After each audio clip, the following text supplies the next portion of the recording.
mes chers abonnés, mes chers élèves, les troncs communs, dans une nouvelle capsule qui a pour objectif d'identifier, de déterminer les constituants du sol dans le chapitre 2, les facteurs édaphiques, les facteurs pédologiques et leur relation avec la répartition des êtres vivants. Donc, comme on a déjà vu, mes chers élèves, un petit rappel, on a vu que le sol, c'est la partie superficielle de la croûte terrestre.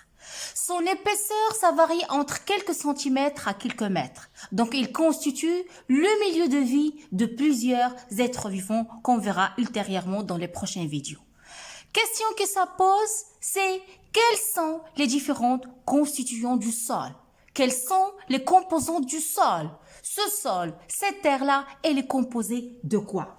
Ce que vous devez savoir, mes chers élèves, que le meilleur moyen pour connaître ça, pour séparer les constituants du sol, c'est le principe de la sédimentation, dahirat at-tarassub, que vous avez déjà étudié en première année de collège.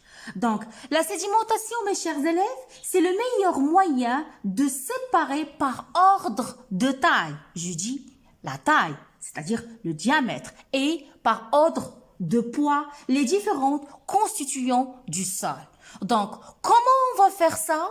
Comment on va mettre en évidence les différentes constituants, les différentes composants du sol?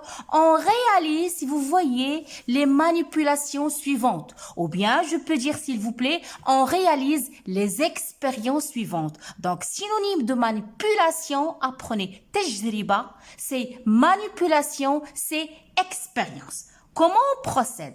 Donc, la première étape, c'est quoi? J'espère que vous voyez l'image bien claire. Donc, la première étape, qu'est-ce qu'on fait? Ça, c'est une éprouvette graduée. Donc, une éprouvette graduée. Mikhbar mudarraj. Qu'est-ce qu'on met dedans? On met ou bien on verse une poignée du sol, hufna min at-turba, qu'on a déjà récolté, par exemple, lors de la sortie écologique, ou bien une partie du sol qui est récoltée du jardin du lycée. Ok? Donc, on mélange cette quantité, cette poignée du sol avec de l'eau, comme vous voyez, sol plus l'eau, dans une éprouvette graduée. Après, qu'est-ce qu'on fait? On agite. On agite quelques instants par exemple, pendant 3 minutes.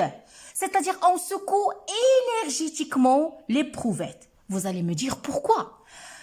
Pourquoi mélanger, pourquoi secouer énergétiquement afin que les constituants, que les particules du sol se séparent, se libèrent les uns aux autres. Donc, certainement, s'il vous plaît, on doit secouer, on doit mélanger les constituants pour qu'ils puissent se séparer. Puis, la troisième étape de cette manipulation, on va laisser décompter. يعني نترك الإناء المخبر المدرج والمحتويات التي يحتوي عليها تترسب أو بالأحرى تتوضع. يعني on laisse reposer.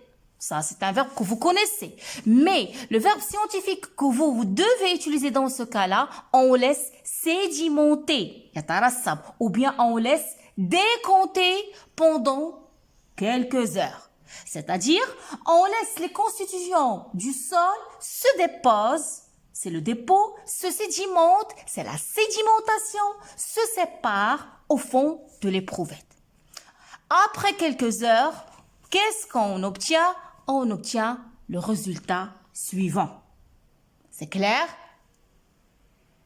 Donc voilà le résultat qu'on obtient par séparation des constitutions du sol par sédimentation. Donc ma première question à vous, qu'est-ce que vous observez? Comme vous voyez, ça c'est l'éprouvette graduée, ça c'est le sol qu'on a mis, qu'on a laissé décompter, qu'on a laissé sédimenter pendant quelques heures. Qu'est-ce que vous observez? Quelle est votre observation d'après le résultat de l'expérience, d'après le résultat de la manipulation? Donc, la réponse est simple. Vous voyez, on note que les constituants du sol, ils se déposent, ok? تتوضع au fond de l'éprouvette. في قعر المخبار المدرج.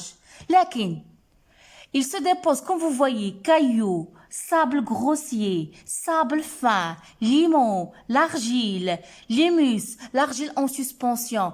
Est-ce que ces constituants du sol se déposent de manière aléatoire, بطريقة عشوائية? Là, ces constituants du sol, ces composants du sol, ils se déposent au fond de l'éprouvette en fonction de leur densité, ou bien en fonction de leur poids.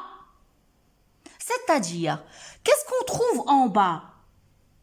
On trouve du bas vers le haut, les cailloux, vu que les cailloux sont plus lourds, suivi du sable grossier, suivi du sable fin, suivi du limon, de l'argile, de l'humus et de l'argile en suspension et aussi en haut les débris des végétaux, c'est-à-dire des petites feuilles ou bien des branches cassées.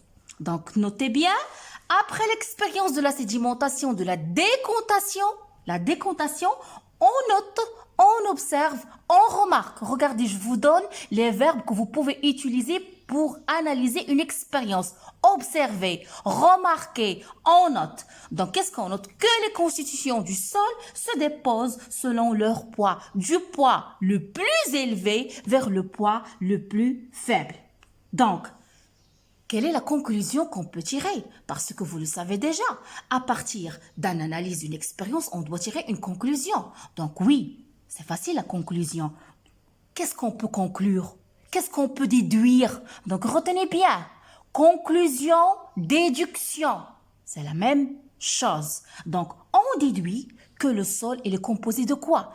Quand vous voyez cailloux, sable grossier, sable fin, limon, argile, ça c'est quoi? C'est la matière minérale. C'est la partie minérale du sol. C'est le gravier, c'est le sable grossier, c'est le sable fin, c'est le limon, c'est l'argile. Donc en premier temps, le sol il est composé d'une matière minérale et aussi d'une matière organique. C'est l'homo-humus que je vais expliquer ultérieurement dans les prochaines capsules. Je ne vais pas entrer dans ce détail-là. Mais la matière organique, c'est quoi? Il se compose de quoi la matière organique? Il se compose des débris organiques, des déchets organiques, c'est-à-dire les restes des animaux et les restes des végétaux. Donc, conclusion finale, mes chers élèves. Le but de la capsule, c'est de déterminer les constituants du sol. C'est de déterminer les composants du sol. Qu'est-ce qu'on peut dire maintenant? On sait maintenant que le sol est composé d'une matière minérale, à savoir les cailloux, le sable grossier, le gravier, le sable fin, le limon, l'argile. Et il est composé aussi d'une matière organique. مادة عضوية. C'est quoi? Ce sont les débris organiques des végétaux et des animaux. Donc, j'espère que j'étais bref, que j'ai bien expliqué cette expérience, mes chers élèves. Donc, je vous donne rendez-vous dans la prochaine capsule pour mettre en évidence les différentes constituants du sol. Donc, abonnez-vous à ma chaîne, laissez-moi des commentaires et des likes. Je vous adore. À la prochaine.